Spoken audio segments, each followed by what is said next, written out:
Welcome to Tradiers, the Trader's Edge. I am Jim Iuorio. That's Bob Iaccino. Thank you guys so much for the support you've given us in this show. This is one of my favorite shows because it's live, because there's a ton of interaction. And thanks to Tradier for hosting us their hub. Please also join us at unfilteredinvestor.com. You are going to be excited about our guest today. But Bobby, first off, oil kind of half seemed like it was breaking out of my little triangle but then it didn't really follow through. I want to see a settlement above 66. Do you think the time has come for crude? And I know it's premature talking about it considering who our guest is, but let's just set the table. I will tell you that the pattern itself is kind of nice because Mike Arnold and I have looked at this pattern for a long time, just a real technical entry pattern when we have a view. And it's got a really stupid name, but the name makes sense. It's called Kiss the Trend Line Goodbye. So oftentimes you get a breakout above a little trend line, especially with triangles, and then you get to move back down to that trend line, and then it rallies off of there. Those are really high probability rallies. Now, the measured move is, depends, but those are really high probability rallies from a technical standpoint. So good. So it's almost come back down to the trend line, and kissed it. So then we would be heading higher. Okay. Yeah, be positive on that. Yeah. So stocks, the BLS numbers came out today, unemployment number.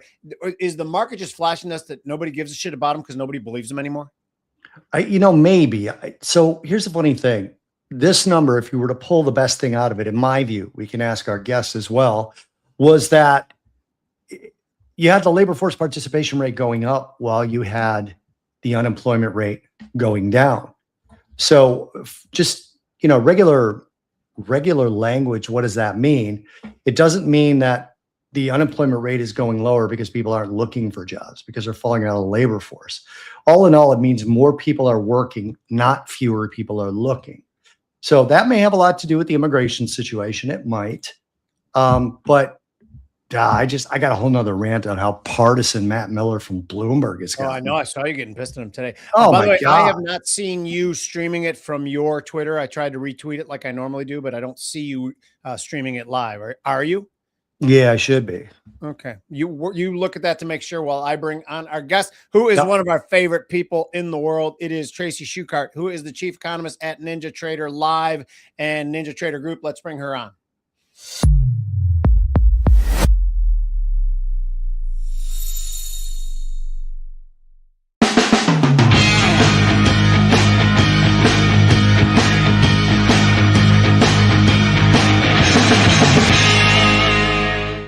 Tracy, how did you survive that week of 50-degree temperatures in South Florida? Was it awful? Sorry, I have too many sides, but you streaming here and there. I'm tech challenged, guys. Sorry. We're all tech challenged. Well, you're younger than us though, so yeah, you should do it good. Yeah. How are you? Everything good? Everything is good. This is my first week back. I just got back from Riyadh in Saudi Arabia for the I saw that you were there. How was that? So it was really fantastic. Learned a lot, and really we focused a lot on kind of energy security and stability in the markets and things of that nature. Not, I didn't get any inside information on production numbers, guys, but just a really good conference overall. Got to talk to the Saudi energy minister, he's kind of the big head honcho. So that's great trip. Awesome. Yeah, that is really cool. Is that the first time you've ever been to Saudi Arabia or no? Yes, it is. Yeah. Wow. That's so cool. And what were you there? Were you speaking at an event? Were you there consulting for someone? No, I was just just a guest there. I was just invited as a guest. So, that's so cool. Well, good for you. Okay, so today you saw the BLS numbers. You heard the question I asked Bobby. Do we think that that's just a bunch of bullshit, these numbers now, when you see the massive revisions and crap like that? Well, I mean, we kind of knew that we were going to have the that 870 whatever it was revision. We heard in September that it might be as much as 911. So we knew that huge revision was coming on the benchmark. As far as today's numbers go, I mean, I think everybody was quite taken by surprise. Yeah.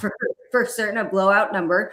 I don't know if that's a product of them changing the kind of the birth death model, or or if the economy is doing really good, because, some of the other data that we've had out kind of suggested a softer labor market, with the ADP weekly number was a little bit softer than anticipated, but a little bit softer overall. And so jobless claims were a little bit higher. So, I think we kind of need to see. And usually January is a softer number for the labor market and for the BLS number. So, kind of confounded. Seemed markets liked it until they decided that, oh, wait, we might not get rate cuts. Yeah, that's the candy, right? Yeah. So, if you dive down into it, let's say for a second that we believe all of it. Non-native work jobs, way down. Native-born work, way up. Government jobs, way down. Private sector jobs, way up, with a caveat. A lot of those are healthcare, which that's kind of seems like a hybrid to me. So what is your take on the internals of it? Does this reflect a good economy? Well, not when you have everything focused solely in one sector, right? Because before, all we saw were government jobs added, right? Now we're seeing healthcare added. And I do expect healthcare to keep growing because people are getting older and people are getting sicker. And, we do have the boomers kind of aging. And so, I do expect growth in that sector overall. But to have it all on that side of the boat is kind of a little bit concerning to me. Yeah, that's what I thought as well. Bobby? Yeah, so to Tracy's point, I just want to point this out because, again, it was something that I had to discuss for a client this morning. The ADP report, I think, was about less than half of the expectations last week. That was the monthly. Prior to that, I said on one of these shows that the weekly ADP report hasn't been around very long, right, Trace? But it was down like 4 weeks in a row, 5 weeks in a row after a quick peak. Then you look at the jobless claims, which I think tomorrow the jobless claims actually matters a little because it's been up 3 weeks in a row. And on top of that, we get a great jobs number. And by the way, that's right after Hassett and Trump said, you don't have to worry too much about if there's a negative jobs number, right? Almost like Trump was doing that thing where he kind of screws with people a little bit. But so the number came out good and the whole number was good. I noticed, by the way, there's not a lot of attention about the 865,000 annual revisions lower in jobs created. That wasn't really a big thing this time like it was last time. But Tracy, when you look at the overall economy, I think Atlanta Fed GDP, last time I looked at it, it's about 4.2. It's early, right? Where do you think it's going to come in? And by the way, real quick, Widge wrote, Luis, I don't know if you see this. Widge wrote, Twitter didn't automatically send out the video with Adam Taggart and Stephanie Pomeroy earlier. They're doing the same thing to this show now. So I did actually repost it out, Chemi. But anyway. Now it's out. I see that. Right. Yeah, I found it and I reposted it. So what do you think the overall economy is looking like? We're seeing a little bit of demand increasing, right? A little bit of demand increasing. What I'm more concerned about is we are seeing an uptick in debt defaults, right? Although it is more concentrated among lower income and young borrowers, but still we are seeing it tick up. We got that information on what day is it? It's yesterday. Yeah. And we're kind of the highest level since 2017, which is a little concerning. And that includes, 30 days late, 90 days late, 60 days late, and 120 days late, and then severely derogatory, which means you have repossessions or charge-offs or anything like that. So that's a little bit concerning to me. What also is a little bit concerning to me is we had the bankruptcy information come out, and on average, they're doing, we have and these are big companies. We're not talking small caps, big companies filing for bankruptcy at about, 6 a week or 6 a month, one of the highest numbers ever. So I do think that, there are some parts of the market that we should be concerned about. And, everybody keeps talking about this K-shaped economy. Obviously, the lower end of the K is still really getting hurt. And I'm very concerned about the debt and default issue right now, because that obviously takes away from consumption, right? If you're right in debt. So just some parts of the market I'm a little bit worried about.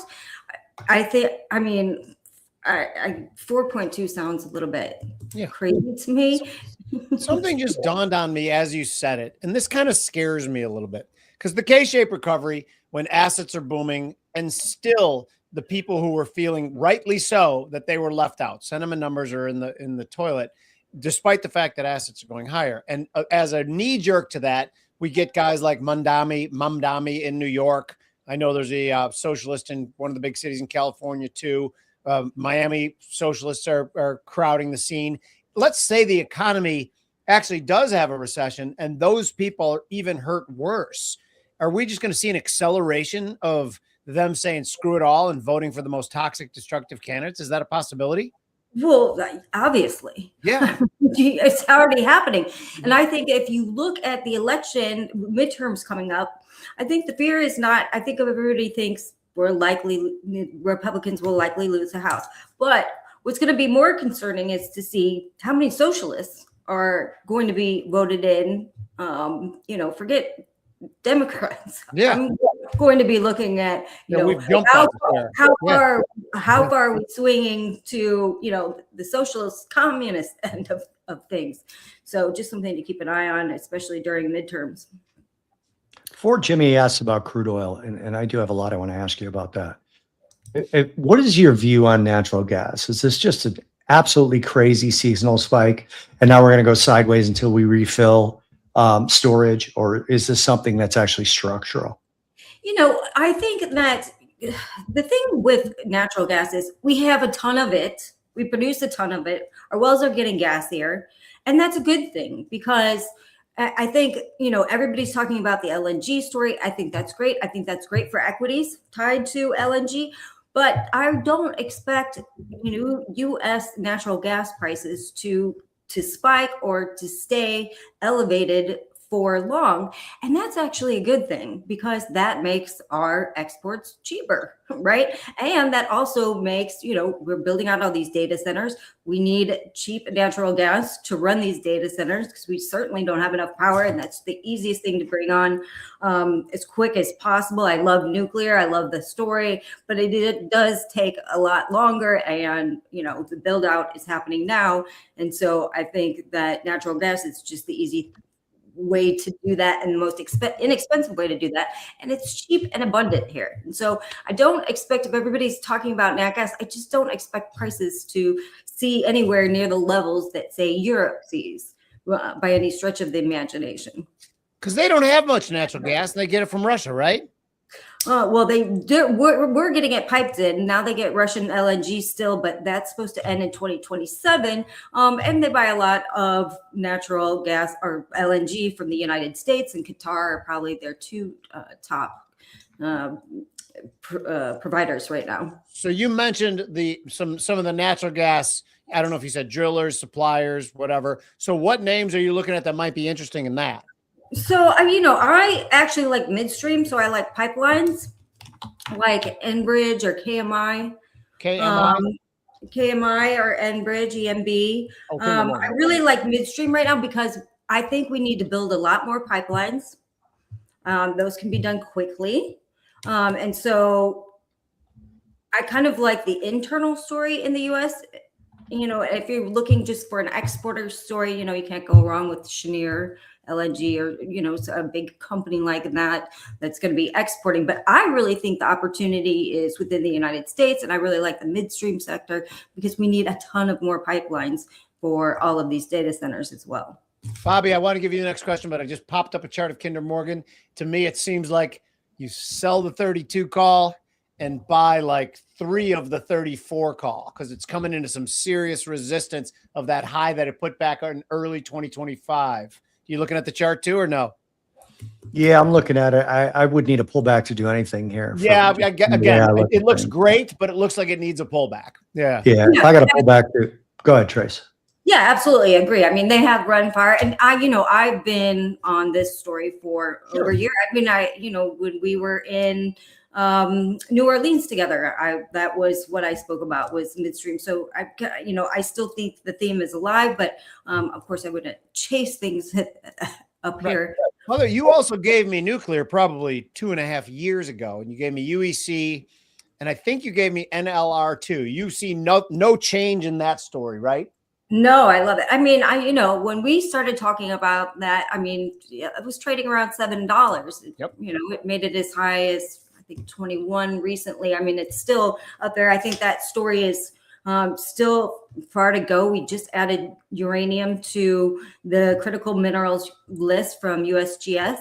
And so that story is, I think we're still at the beginning stages of that story because of the time it takes to build out. Yeah, I owe you another dinner for that trade. That trade's worked out really nicely for me. And I also have NLR as well, which has also worked out. You didn't give me that specifically, but I bought it based on what you said about nuclear. Bobby?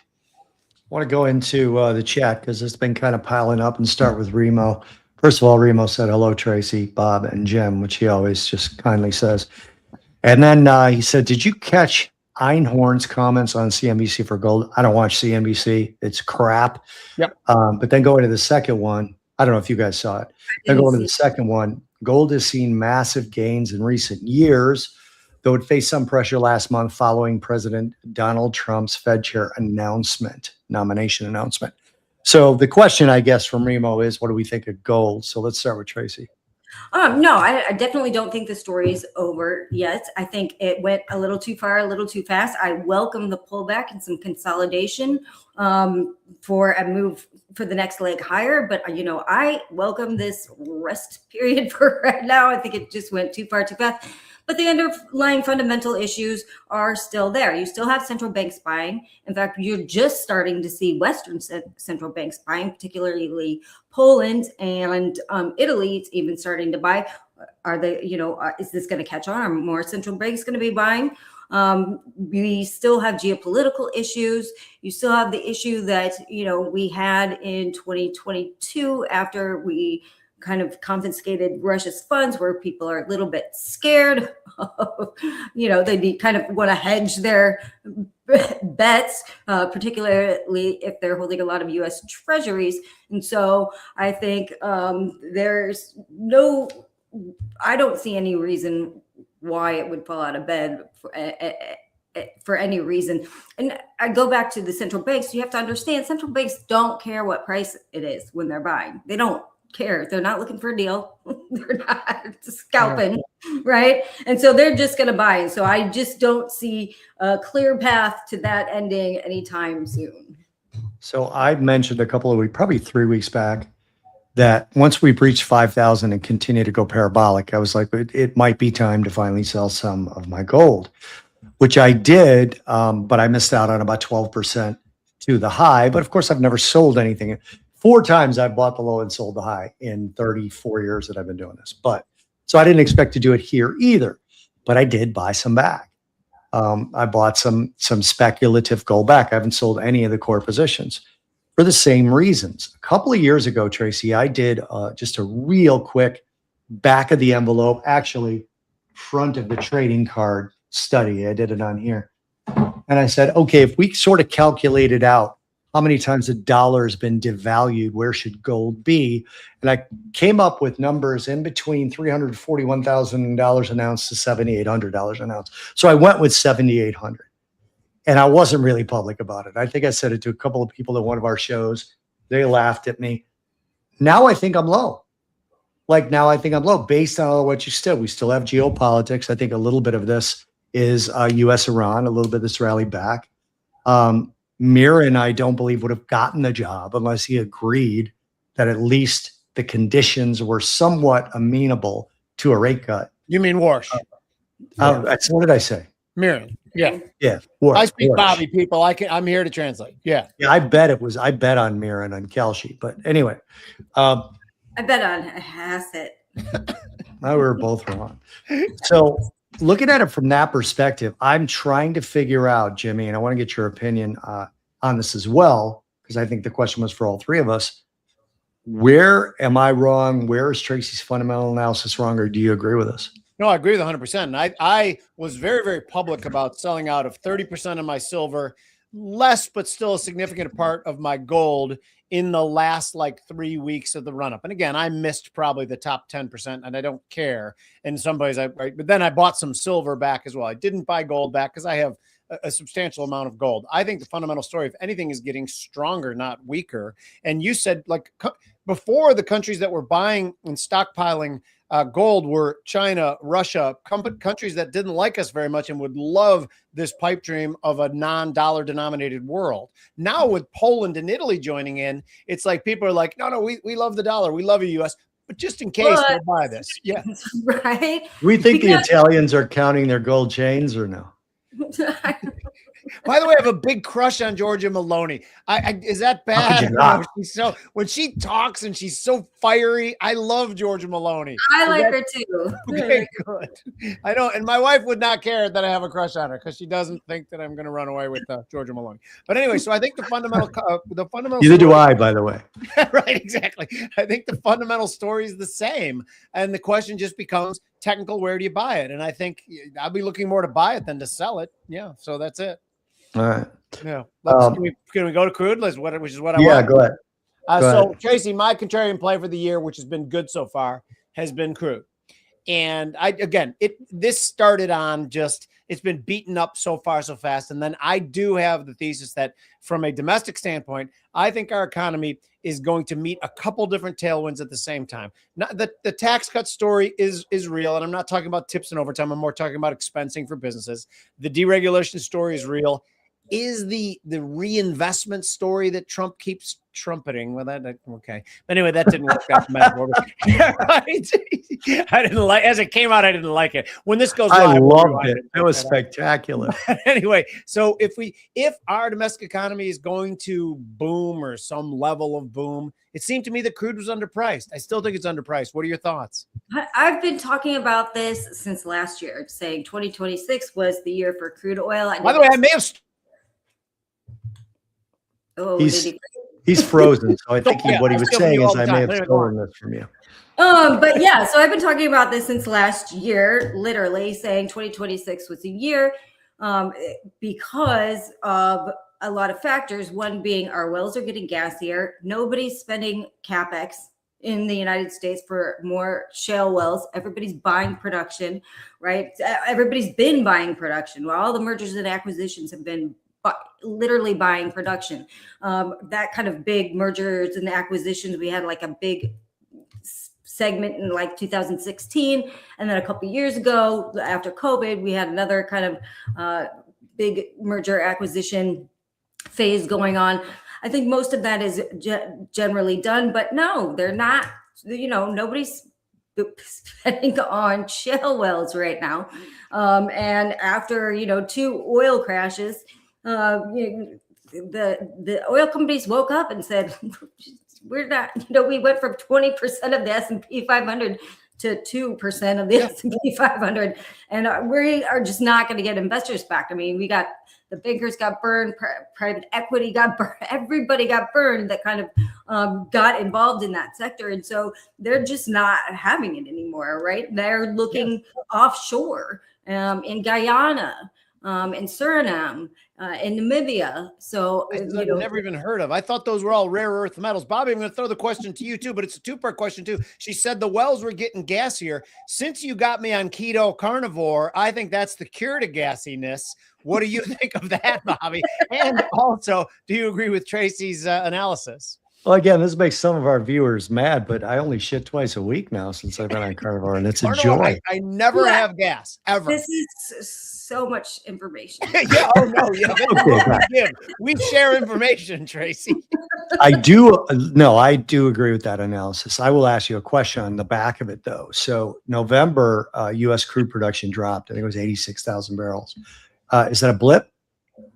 No, I think, first of all, I don't believe the EIA's numbers. I'm sorry. I just don't believe it, because I'll tell you why. Because they mix NGLs, they commingle NGLs with actual oil. And NGLs, natural gas liquids, are not oil. They cannot be used for the same thing. You can only use them for chemical feedstock and you can't use them for any other purpose that you could for oil. And so I don't believe their numbers. I think they've been overstating their numbers because they've chosen to commingle, and it's not showing us how gassy these wells are. And if you go to talk to people on the ground, and I have, because I have friends that actually own wells, and they will tell you that it's getting sketchy out there.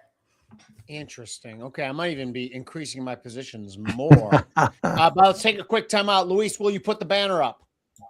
You guys, this is the time of the show where I ask a favor of you guys. I totally appreciate all the support you give us. So I could ask one little thing, is that to scan that QR code and try Tradier Pro for 3 months for free. We talked to people who've traded options for decades and some who've traded options for days only, and they both say the same thing. Tradier Pro is top notch. Please just scan that code, try it for free. And now back to the show. Luis, can we put up Widge's comment here? It's a little off what we're talking about, but I just noticed it and I just realized what he's trying to say. It's the one, Luis, that starts with the healthcare jobs. Widge says the healthcare jobs are weird. I think some of those healthcare jobs could be coming from off the books to on the books.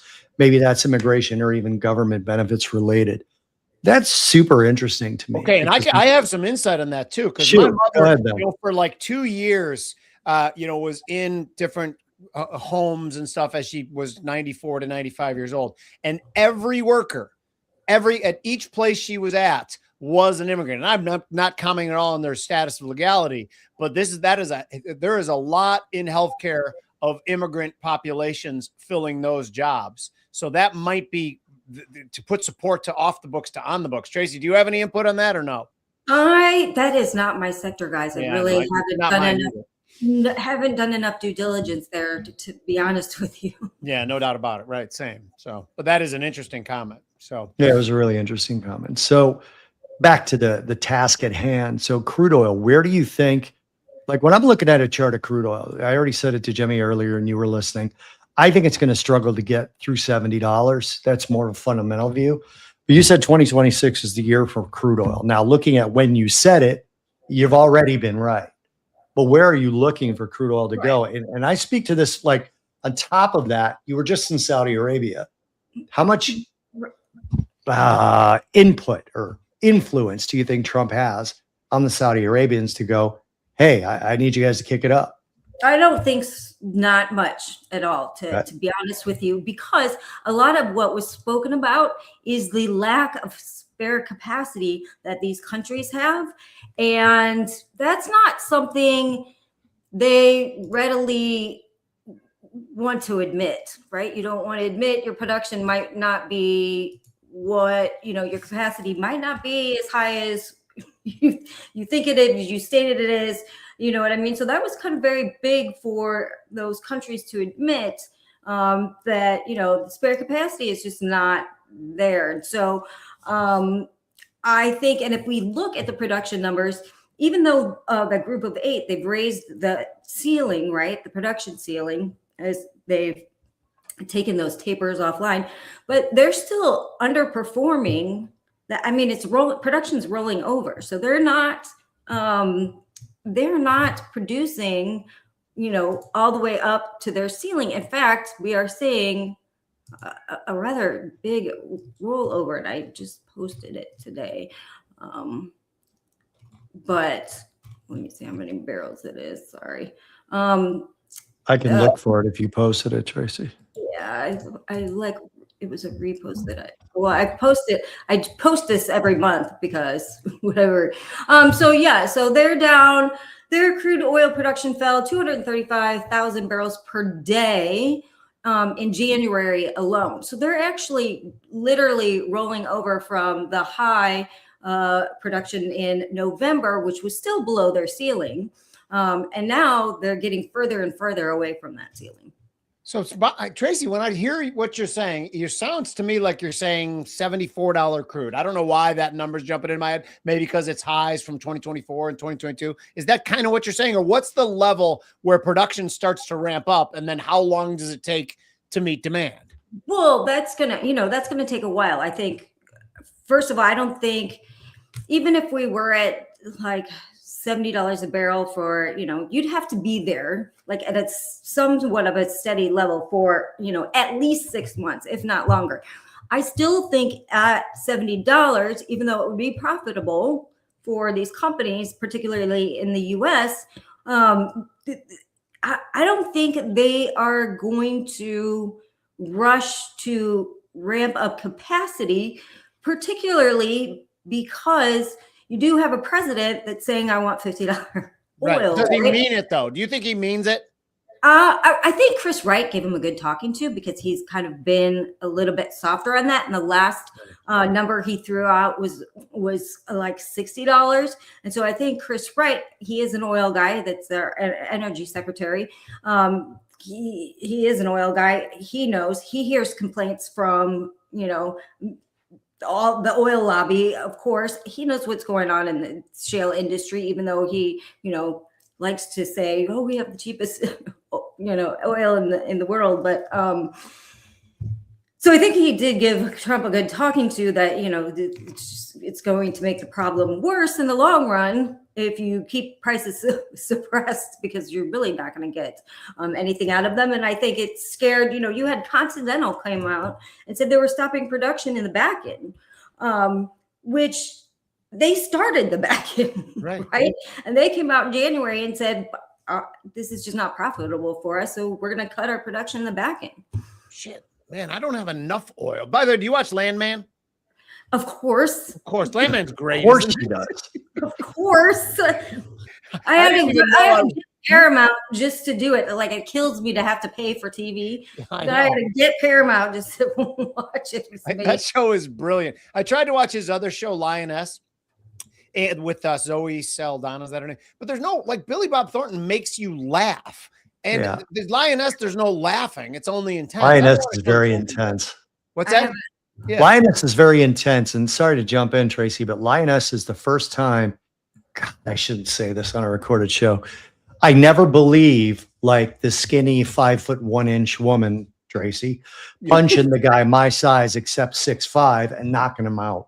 Yeah. Lioness is the first time I ever believed it. Like, because they were just so good at the way they did it. It was just so good. So Zoe Saldana is like holding her own in fights with big men, but losing the fight eventually. So it was just seemed more realistic. That is an intense show, and I loved it. Yeah. Chevron's interesting to me, by the way. We're only about 2% from its all-time high. Chevron, Exxon. And what's really interesting, you guys, I think that kind of was a foretelling of what's going to happen to oil is, last year, even though oil prices went literally nowhere and we're kind of at the bottom of the range, we had oil companies starting in the back half of 2025 started performing really well. They were outperforming the price of crude oil, right? They were doing well, aside from the fact that crude oil was going nowhere. So to me, that was also kind of a tell. Okay, and so go ahead. No, go ahead. Well, what I was going to say is I was going to sort of slightly change the subject, but so Libya just awarded the first oil blocks in like 20 years to Chevron. What does that mean? What do you mean awarded an oil block? Go ahead, Tracy. It's you bid for oil blocks, so they have oil blocks that they're blocked off. They know that there's oil there. You bid for them. You lease them from Libya. You go in and you start drilling for oil there. And most of their blocks are offshore.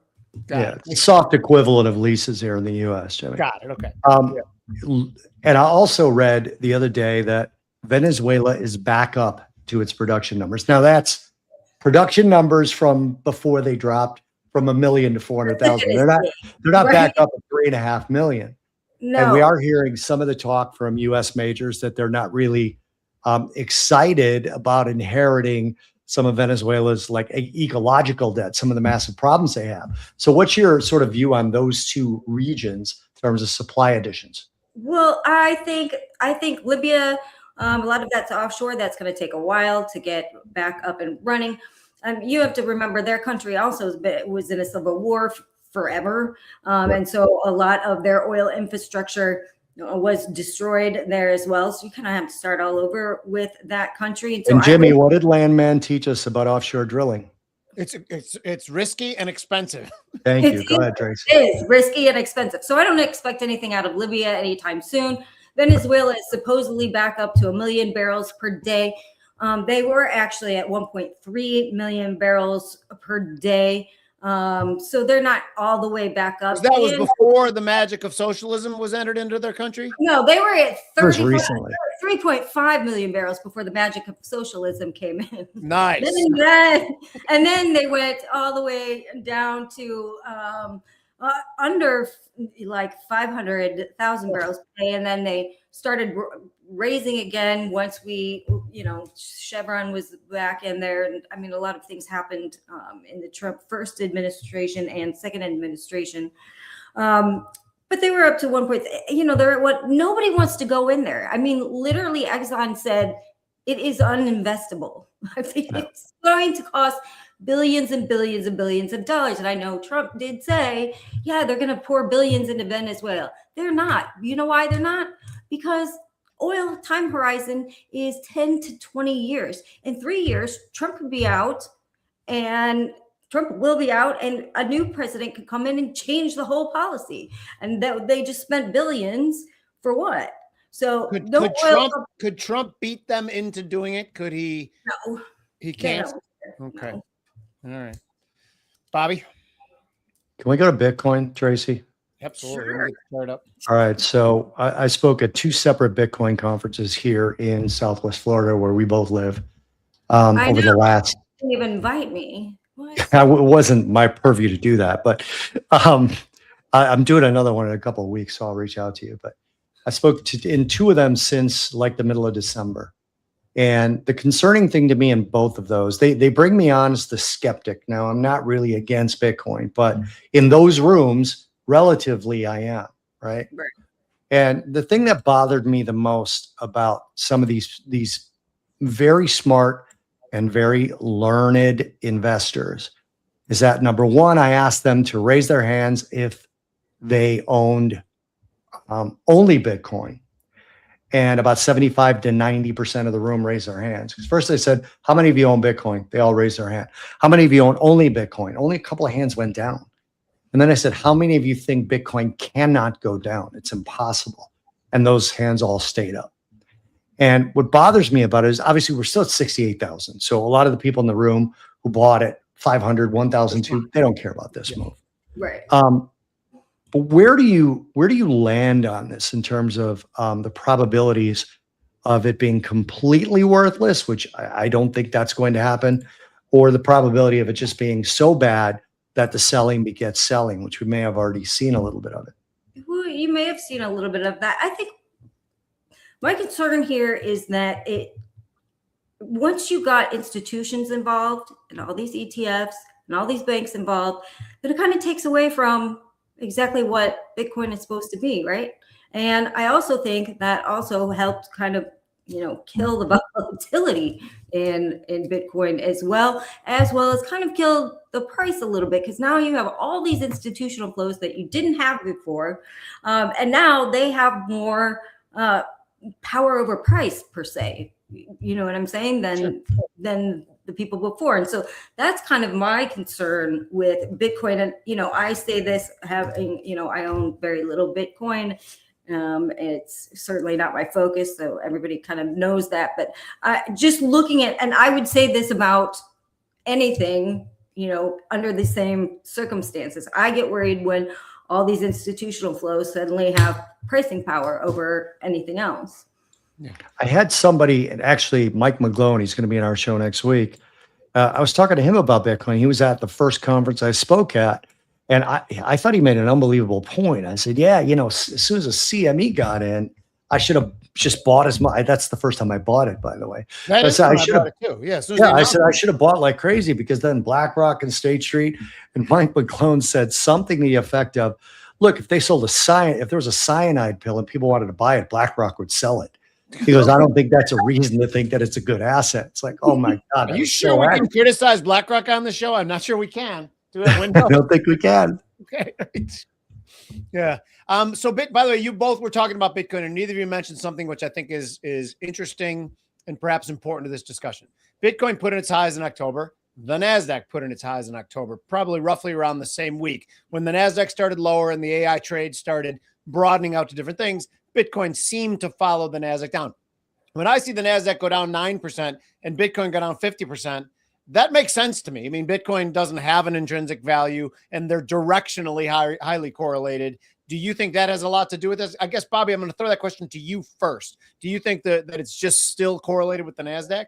I'm gonna put up a chart while I talk about this because Jimmy, you know I talk about that a lot. Yeah. It's one of the things I said at the Bitcoin conference that it has to stop its correlation to the NASDAQ. Before we And take it more there, importantly, it needs to stop the negative correlation to the NASDAQ, right?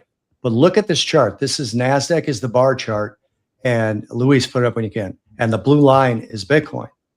I don't know if I'd even call that correlated anymore. But directionally, is there, okay, so I don't see the NASDAQ as going lower right now. I see it as going sideways. Now, yeah, it's had some dips. Yeah, this is interesting to me because I just noticed this recently because I've always said they're correlated to downside. That's horrible for Bitcoin. Look at the rest of it.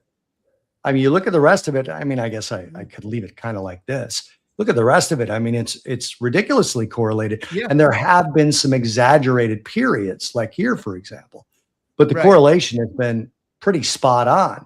Then you get here. I mean, I don't know if anyone's expecting this kind of move in the NASDAQ. Certainly not driven by Bitcoin, right? No, but I don't think the move, I think that little bit of the NASDAQ and the big one in the Bitcoin, those are equal. I don't even know how to vocalize exactly what I'm saying, is that Bitcoin 50 is the NASDAQ's 10 in my opinion. Yeah, I mean, it's fair. That's not the case. We know that for those of you who don't know, correlation means not only the same direction, but the same relative amount of a move. That's what correlation means. So I think tease that part of it out and just go directionally correlated. That's fair. I mean? If you say directionally correlated, it still seems to be, I mean, you just look at like this little move versus this little move, and they're similar. Yeah, similar. Okay. So anyway, go ahead, Tracy. Do you have anything to add to that before we go to stocks? No, not really. And that's that. No, we love transparency. Okay, let's move on to equities. Okay, so last Friday we had that tremendous reversal day, and S&P looked great. What do you think of S&Ps this year? Do you think we're handling the broadening out of the AI trade gracefully and elegantly at this point in time? And is that indicative to you of strength in the market? Are you talking to me? Who else would I be talking to? You think I want to know Bob's opinion on that? Yeah, I mean, we are kind of struggling here. S&P is struggling, over 7,000. NASDAQ certainly lagging all of the other index markets. We are seeing, strength in the Russell and strength in the Dow. By the way, I've noticed the strength of the Dow, but I haven't been too lazy to look into why the Dow is so strong. I don't like the Dow. I don't trade the Dow. I think I don't either. There's a couple names that are dragging it higher, right? So yeah, mostly, it's very, healthcare is, a big mover. That's not of interest to me. Right. Yeah. Consumer staples was one of the best sectors today. So it's interesting. Yeah. So, I think it's notable that we're kind of struggling here. I think because tech is so heavily weighted in the S&P and that it's lagging is putting pressure on the S&P too, and why we can't, we keep hitting that 7,000 and we just can't seem to get over it. Right. It's just selling. So, it's very strange that it's been, this has been kind of a sideways market. I mean, overall for the year, NASDAQ's down like 1.5% overall. ES is like flat. Flat, right? Yeah. Russell's up 13%. That was also my big trade at the beginning of the year too. Was buy the Russell, sell the NASDAQ, which I actually did do. But anyway, yeah. So Tracy, I don't know if you know Shayna Orchik, Shayna Seisel. Which one does she go by? I call her Orchik. Yeah. All right, so Shayna Orchik, I told her that I just bought the Russell, and she said I'd rather buy the S&P 600, which I then bought the next day.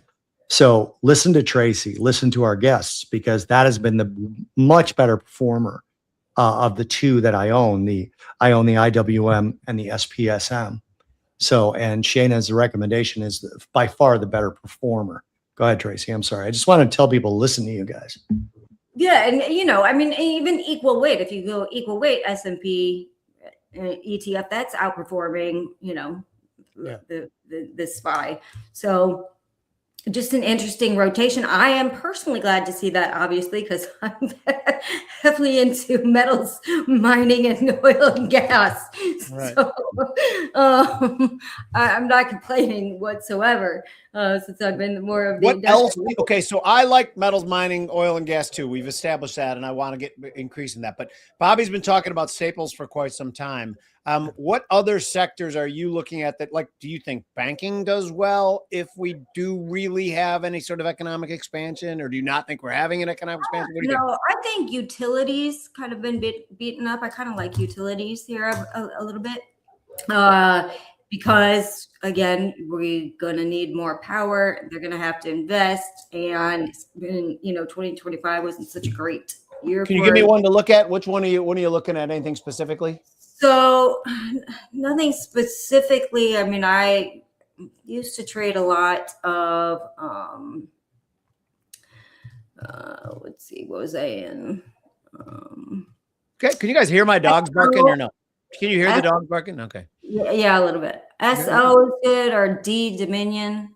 Oh yeah, I remember SO. I used to own that for a long time. I owned SO, Southern Company. Yeah, I've been in and out of that one for. And it pays a decent amount too, right? years. Yeah. Yeah. So do you, when you talk about utilities, is part of that you think rates are going lower and that dividend looks more attractive?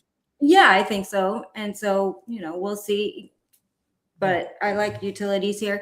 I talk to a lot of, I talk to a lot of people too. And a lot of people think consumer discretionary is going to do well. I haven't really looked at that sector very much, to be honest with you, because it's not one that I focus on. But I am hearing that from other people that I've interviewed. So just throwing that out there. Robert? I was going to say it was probably me, but you haven't interviewed me in a long time. Consumer discretionary was one of my, I got you back on that one. It was one of my, it was one of my picks for this year, and it really hasn't performed. But what my thesis was the second half of the year, that no tax on tips and no tax on overtime would actually make a small dent in consumer discretionary. But and if you get tariff check rebates, right? Yeah, some people are already talking online. I don't know how reliable it is, that they're getting some of the biggest refunds that they've ever gotten in their careers. Probably has a lot to do with, they made more money because they're older. But, with the new tax structure, with the no tax on tips and things, people are getting these rebates. And I mean, they're Americans. They're going to spend them. We all know they're going to spend them. Yeah. But if you're looking at consumer staples and utilities, and you're not sure, I mean, Dominion, I know. The State Street Utilities, the XLU ETF, also pays a dividend. How much it pay, do you know? But Dominion is, I think, 4.1. I think that's what Dominion is. XLY, it's 31 cents. So what would that be? Right around the same, maybe around 6%. Oh, XLU has a nice little pattern there, I think, once it turned up and broke out. I think it's back to the highs again. Yeah. But I mean, Tracy's going to be a lot better at a utility individual pick. So if you're looking at it over the next couple of weeks and you saw, now I think I agree. Some of the ETFs have a decent dividend. Yeah. What else do you want to hit before we wrap it, Bob? I'm good. I mean, I covered everything I wanted. Yeah, I covered everything I wanted too. Tracy, you have anything else? Any parting words? No, I think I'm good. By the way, if you guys don't good. Tracy on NinjaTraders Live, you are absolutely crazy. Tracy's the best. And is that an everyday thing, correct? So, Monday through Friday, I am on in the morning, and it's a macro show. So it's awesome, by the way, 8 too. 8 a.m. to 8:45. So love it. Okay, good. This has been Tradiers, the Trader's Edge. Please join Bobby and I and Mike Arnold at unfilteredinvestor.com, where we talk about some of the things we've talked about here and then go into tradable, more granular detail. Please give that a go. Give it a try. I'm Jim Iuorio. That's Bob Iaccino. Follow Tracy on Twitter, which is stupid for me to say because you all already follow her on Twitter. This has been the Trader's Edge.